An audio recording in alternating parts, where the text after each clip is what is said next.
Hola amigos, y hoy vamos a hablar de las claves en hipercolesterolemia familiar. Cardiotips Podcast.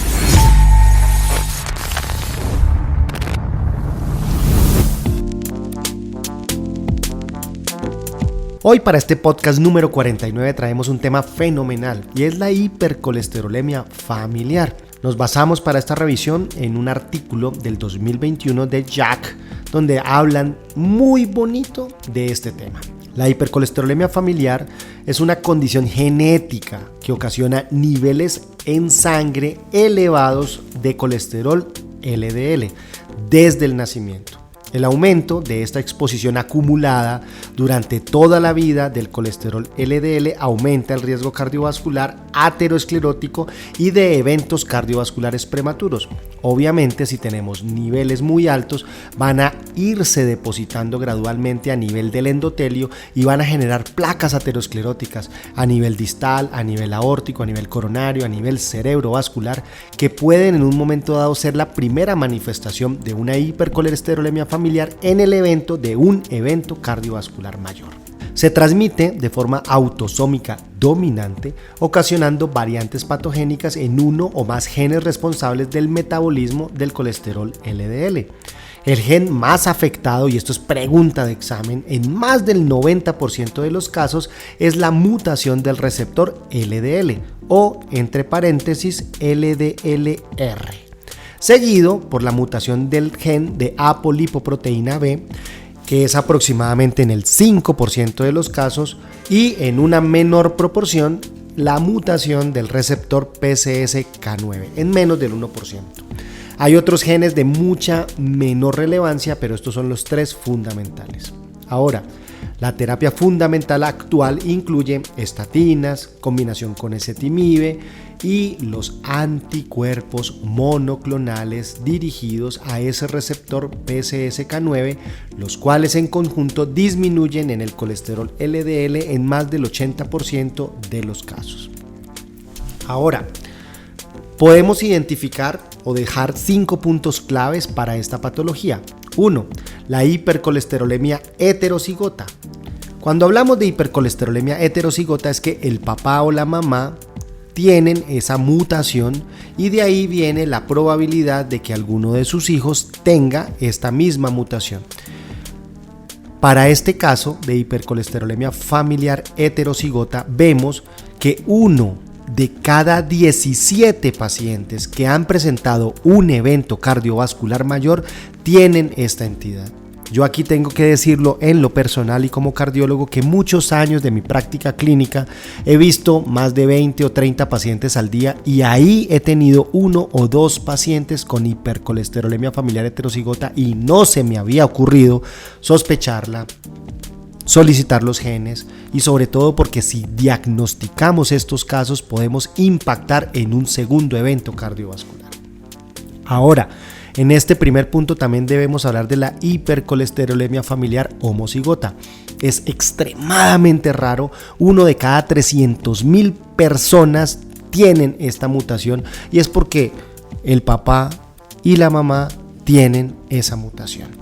Ahora, el segundo punto de estos puntos claves de hipercolesterolemia familiar es el diagnóstico temprano. Obviamente, entre más temprano diagnostiquemos la enfermedad, más temprano iniciamos tratamiento, más temprano hacemos todas las medidas no farmacológicas y estamos evitando eventos cardiovasculares mayores.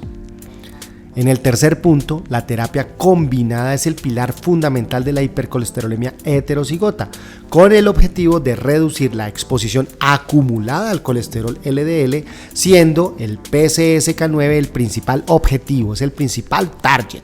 Y estos inhibidores PCSK9 están disponibles en nuestro medio y sobre todo en el PBS o en el plan de beneficios de nuestro país en Colombia. No sé, en otros países, si quieren los comentarios, podemos ver cómo está la situación en México, en Perú, en Ecuador o en cualquier país que nos escuchan, porque nos encantaría saber cómo es la situación en su territorio. Ahora, el cuarto punto es conocer nuestros valores de colesterol. ¡Ojo! A veces creemos que por tener 20 años no tenemos problemas de colesterol, pero si llegamos a tener un nivel de colesterol LDL por encima de 350 miligramos de decilitro, la probabilidad de tener hipercolesterolemia familiar heterocigota es muy alta. Por esa razón, así seamos jóvenes, es importante conocer nuestros valores. Quinto punto, clasifiquemos el riesgo, y para esto es importante conocer el riesgo cardiovascular, el ASCVD, el SCORE-2, el SCORE-2-OP para pacientes ancianos, pero aquí debo decir que cuando estuvimos en el Imperial College en Londres con el Dr. Ray, el tener un bajo riesgo cardiovascular por estas escalas en presencia de hipercolesterolemia familiar, realmente no podemos evaluar o estratificar adecuadamente o verdaderamente ese bajo riesgo. Por eso es importante saber tempranamente si tenemos o no esta enfermedad. Ahora, nosotros podemos tener escalas o sospechas para pensar en esta enfermedad, y en la historia clínica podemos ver si hemos tenido santelasma, si tenemos enfermedad cardiovascular de base, si tenemos un espesor de íntima media de más de 0.05 milímetros. Son cosas que nos hacen sospechar esta entidad. La historia familiar es fundamental porque esto es una enfermedad genética. Si nosotros tenemos familiares en primer grado con enfermedad cardiovascular, accidente cerebrovascular, infarto agudo de miocardio, podemos tener una enfermedad de hipercolesterolemia familiar. En el examen físico, si nosotros tenemos alteración xantomatosa de los tendones, si tenemos el arcus cornealis, que son antes de los 45 años, ese pequeño tinte alrededor de la córnea, podemos sospechar hipercolesterolemia familiar. Los niveles de colesterol LDL, si tenemos más de 330 miligramos de decilitro, aumentamos 8.5 veces la probabilidad de tener una hipercolesterolemia familiar. Obviamente los genes, si ya tenemos una mutación en el LDR, en ApoB o PCSK9, estamos diagnosticando esa presencia o esa variante genética. Y tengamos en cuenta, como lo decíamos previamente, un diagnóstico temprano es fundamental en evitar nuevos eventos cardiovasculares o un primer evento cardiovascular. Ahora, ya como resumen final de este tema fenomenal, cualquier paciente cursando con enfermedad ateroesclerótica cardiovascular puede tener hipercolesterolemia familiar no diagnosticada. Y segundo punto, el inicio temprano de terapia hipolipemiante y el colesterol LDL para llevarlo a metas impacta en el retraso de la aparición de eventos cardiovasculares fatales y no fatales. Yo creo que estamos culminando este tema hermoso, espero les haya gustado, espero sus comentarios aquí en el Spotify a nivel del podcast, y recuerden, amigos, a cuidar el corazón hasta el último latido. Sigue al Dr. Conte en sus redes sociales: Facebook, Instagram, YouTube y TikTok.